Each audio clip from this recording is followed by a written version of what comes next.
What are you most thankful for during your EFC term? The experience of being in service sa engineering FSTs, which is like more than 1,000 plus of the community.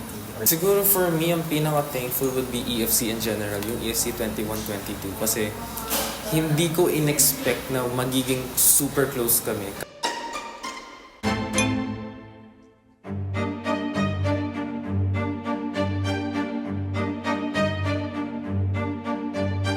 Day everyone, I'm 𝙎𝙩𝙞𝙡𝙗𝙪, former engineering representative to the UFC ng school year 2021-2022. My name is Vher. I was a former public relations counselor for EFC during the term 22-23 and also the former public relations counselor for EFC naman 23-24 and now your chairperson. Hello everyone, I'm Brian Padilla, the former engineering representative of EFC term 2022 to 2023 and now presently the EEE representative for the engineering student. Left to right and then until Maubos. Okay. You read 𝙤𝙤𝙤𝙀 any one of you can. Anyone? Oh my God! Do you have any regrets during your EFC term? Siguro the only thing na I regret sa EFC term namin was medyo online kasi kami nun, like full online nung 2021-2022. And hindi kami nagkaroon ng chance na magkita or mag-organize ng projects or any events na face-to-face. Kung may regret man ako during the term, I think hindi ako nakapag-consult with the previous public relations counselor as well. At siguro yung mga previous counselors din sa loob ng Engineering Freshie Council. So siguro I started off as literally wala akong alam on what to do. Tapos I really had to wing everything out. Pero eventually naman I was able to get the hang of it sa work. Pero siguro lang if I started out strong, siguro mapagpapatuloy yung momentum na yun.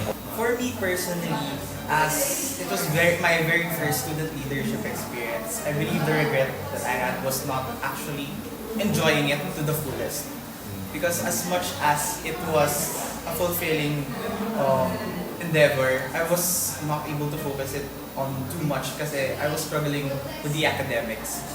But nonetheless, I believe sana at least man, I was able, sana na samahan ko yung mga kasama ko to the fullest and enjoy it until the end as we've started. Okay, ito ay nakalagay. What were your most notable experiences, projects, and or events in the council? How did you come up with them? Okay, siguro for me, yung notable experience ko in the council was during the first semester. Kasi siguro, for context na lang, during our term, yung first semester kasi was online. Tapos second semester was face-to-face. So during the online, kahit online yung classes namin, we still had face-to-face exams noon. So I think yung notable experiences ko during the council was to make an 𝚘𝚙 guide, yung map for the freshies. Tapos malaki yung traction nun for the FSTs. Talagang nalaman nila kung nasa yung 𝚘𝚙, paano yung entrance papuntang 𝚘𝚙. Tapos kasama na rin doon yung mga samplexes namin for the freshies, pati mga formula card. For me, the most notable experience that I've had was actually to initiate one of my plans. Initiate mental health projects, initiatives. Especially for this one, provided that we've come from an online setup, we've tried to adjust to a face-to-face setup. Kaya we planned EQUIP, which is a first aid training and a psychological first aid training. And this included coordination with Red Cross and 𝚙𝚎. Yung sa akin siguro, yung pinaka-baby na project ko talaga. Yung pinaka-baby project ko was Evolve. And actually, dalawang installment yun, Evolve and Evolve 2.0. It was, as an EngRep kasi, yung sa EFC, ang kagandahan kasi nun was that pwede ka mag-focus sa ibang committees like SA, PR, XT. Ako nag-focus ako sa XT.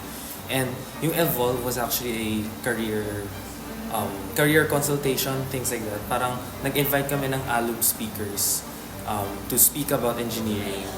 What were their experiences? How did they handle yung mga struggles nila? And what do they do now sa jobs nila? What are you most thankful for during your EFC term? I believe something that I'm most thankful for is being together at the start with various student leaders na talagang coming from their profession sa kagalingan nila. I'm very thankful na I was inspired of their capability, their capacity, and most especially them being there for me as my closest friends. Yung pinaka-thankful would be EFC in general, yung EFC 21-22. Kasi hindi ko in-expect na magiging super close kami kahit fully online. Ewan ko, outside of council work, mas naging super close kami because of that. And up until now, even though senior na ako, after 4 years, pag nakikita ko sila, it's like we've just been retired yesterday. Parang parang super low maintenance ng friendships namin and super close pa rin. And that's something na up until now, I'm really, really thankful for. Kasi they made yung college, yung fresh experience ko, super worth it kahit online. I think yung pinaka-thankful ako naman during our term sa EFC was the experience of being in service sa engineering FSTs, which is like more than 1,000 plus of the community or like the population within UP. Pero di ako magpapatuloy sa council, di ako mag-run as the PR counselor naman for ESC if it wasn't the fulfillment that I got, the level of experience that I had during our term. What was your biggest challenge in managing your workload, especially balancing academic and organizational work? Siguro, ang hirap lang naman ko sasabihin dito is syempre as a freshie, ang dami mo pang energy. So, as a freshie, nasa EFC ako, and also as NGREP, nasa UFC ako, so dalawang council yung handle ko. I was applying to an org, a home org. I had academics, and I had other organizational responsibilities to do. So, the best thing talaga about that would be to really manage your time well. I know super scratch na to na manage your time well, plan ahead. Pero that's the only thing na I did back then. It was hard yung pag-shift from first semester na online to second semester na face-to-face classes. So, kumbaga, nag-adjust na ako sa university life, pati sa online classes when it comes to the pacing nung first semester. But at the same time, kailangan ko pala mag-adjust ulit nung second semester. Since face-to-face classes na magkakalayo yung mga buildings. So, ayun yung biggest challenge for me. Kasi, di ko ulit mag-adjust. I've learned it from my seniors is to always prioritize your academics. Kasi yung academic workload mo, kaya mo matapos yan. But yung workload mo in the organization, in the council, tuloy-tuloy kasi yan, tapos hindi siya natatapos. So you really have to find the balance when it comes to ano yung unahin mong gawin, ano yung kailangan mong gawin ngayon. So, yeah. As for me, my biggest challenge was really facing yourself. So about this, you have to remember that you're a freshie first and foremost. And that's something that you have to face early on. Kasi that comes with the challenge of thinking how you want to proceed with your college life.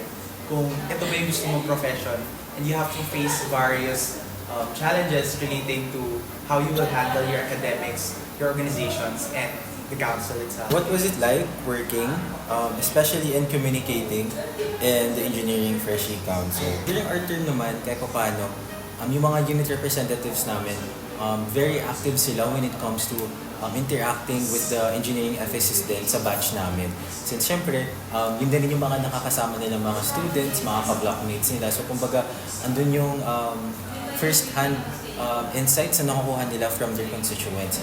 Tapos, bukod din doon, when it comes to communication naman in the council, I think yung communication is something that I really value. Kasi you cannot work in the council alone. Di mo talaga kakayanin yung workload kapag mag-isa ka lang. With working sa Engineering Freshie Council, I believe my experience was something amazing.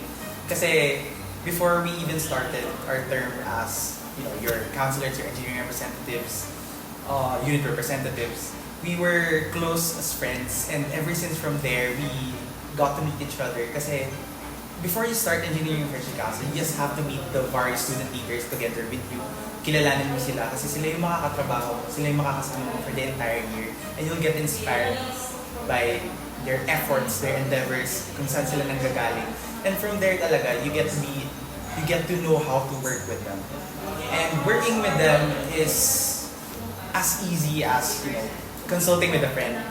Ayun, so siguro in our term, as online, naging madali talaga siya kasi syempre Messenger GCs, Discord, Gmail, and very immersed ng unit representatives namin sa units, sa departments nila, sa institutes. So, in terms of communicating with the engineering FSTs as a whole, we heavily rely on our unit representatives, and they did a very good job about it. And naging madali rin yun sa part ko as EngRep to the UFC. Kasi if I do have to send something or do have to report something sa UFC, matatap ko kaagad yung unit reps and it's easy to get information. It's easy to communicate from one party to another. What prompted you to join the Engineering Freshie Council? Perfect. Laging tanong. Correct. What prompted? Okay. It's something of a destiny for me. Kasi as much as I tried to deny the opportunity, inaatake niya ako. Dinidikitan ako ng opportunity. I kept rejecting the idea until a certain LJ neto kept bugging me about it. Wait, wow. And then, like 3 days before, nung deadline of submission, 2 days before the deadline of submission, napako ako and nagpasa ako the deadline itself.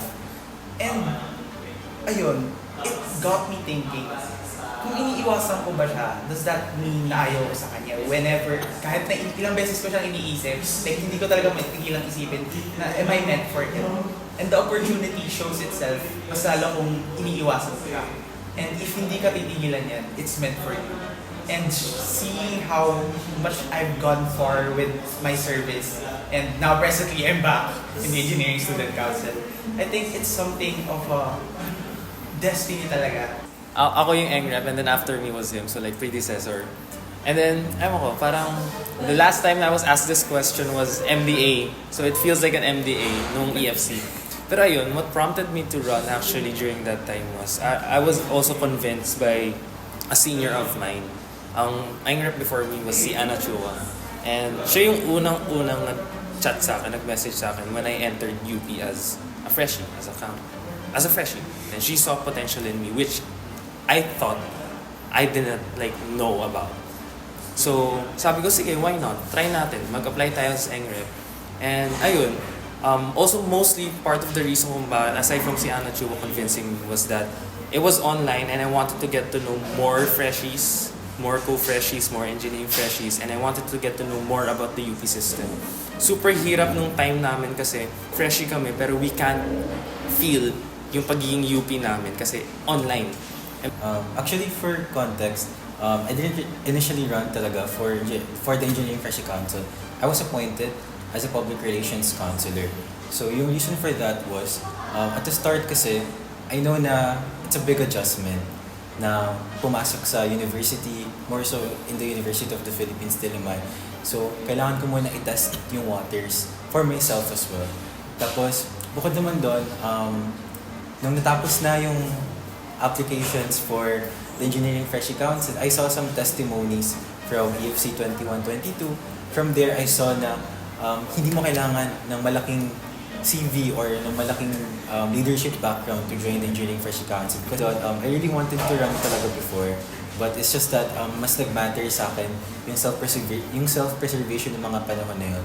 But after getting the hang of it, getting the hang of the student life, the university life, naisipan ko na what better way for me to be immersed in the UP community, in the College of Engineering. And I believe na it was through the council kung bakit mas may experience ko yung mga ganon. Kaya nung na-appoint na ako, mas napalapit ako sa mga constituents namin, mas napalapit ako sa College of Engineering as a whole. And with that, madami ko natutuhan na experience, yung fulfillment, tapos sobrang nag-grow ako as a person. So I hope yung mga nagbabalak din na tumakbo naman sa EFC ay maka-experience yan, yung mga na-experience namin. So yun. Ayan. So we reached the end of our fishbowl segment. So stretching muna. Siguro nakaupo na kayo matagal. The next segment ay tinatawag natin pasto. So in front of you, meron tayong mga strips of paper. So from your right, you're going to the left. So from Kuya Allen going to Kuya Brian. Pagkabukas nyo, you'll read kung ano nakalagay sa papel and then tig-isa kayo sa sagot agad. So we're beginning our fast talk segment, starting with Kuya Allen. Kuya Allen, let's start. Online or on-site? On-site. On-site din. On-site, ang saya kasi on-site. Okay, next naman. Best EFC Committee PR, syempre. PR kasi magaling si Vher. Sabi sa inyo. Paano nga or Melchor? Siyempre bias to! Melchor. Melchor OG. Sorry. Bias. Execom or unit rep? No question. Execom. Execom. Execom kami. So, kami. Next. Gmeet or Zoom? Zoom. Zoom. Gusto ko Zoom, ang ganda ng filter sa Zoom. Pogi ako dun eh. Traditional Zoom na lang. Siya na. Best EFC memory, meeting my friends for the first time sa Engineering Freshie Council. Ako evolve. Wait, sagot ko yun eh. Sige, division din namin. Okay, Wag next. na lang. Trabaho or chika? Chika tayo. Siyempre chika. Chika, Mamaya syempre. namin cheese to. Chika! Juicy yan eh. Next. SUB or ESC office? ESC office. ESC office. ESC office. iPad or yellow pad? Yellow pad. iPad. Sorry, iPad. iPad kids. iPad. Yellow pad ako. Okay, last na to. Tips for aspiring candidates. I say go for it. Yeah, never back down, everyone. Never give up. Enjoy nyo lang talaga. To the FST watching this video, tatakbo o hindi? Tatakbo! Tatakbo! Tatakbo. Buhay IT ka rin. Sabay-sabay natin sabihin. 1, 1, 2, 3.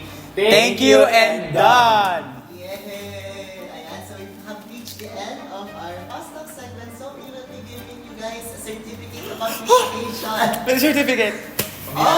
Appreciation for your work. So let me read the citation. This certificate is presented to Kuya Alan Edrada, Verwin Nunez, and Brian Patrick Rigafort for sharing their valuable insights as a speaker during the EFC 101 of the EFC 24-25 election here in this 11th day of September 2024, signed by our chairperson Juliana 𝚙𝙤𝙤𝙢𝙤 and our LO Councilor Maria Sandra Valera. So maraming salamat po Kuya Alan, Kuya Vher, and Kuya Brian. Takbo na ng EFC. Thank you. Tatakbo kayo. We'll see you.